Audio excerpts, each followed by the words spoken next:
I'd like to greet my brothers and sisters from Angeles City. I know that we have a tentative schedule for a rally in your city, and you have accepted, at least some of you, if not all, accepted the idea of having it there and listening to people. Actually, itong rally na ito, wala naman itong it's not out to destabilize government. It's not asking for the ouster of anybody, including the president. It's not about some personalities also in government. Wala. Ito is just, we are just in the narrative of our history presently.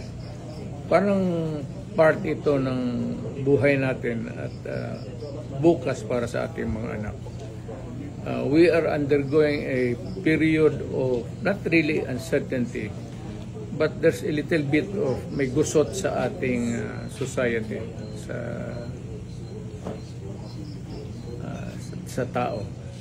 So this has to be discussed openly in a rally, mas mabuti, so that people can understand and yung mabigyan yung essence of freedom of speech kasi importante yan para sa tao.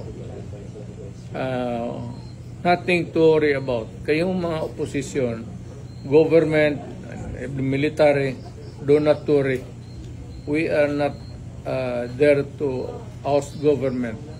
We are there to talk about government and preserving it for the people of the Republic of the Philippines.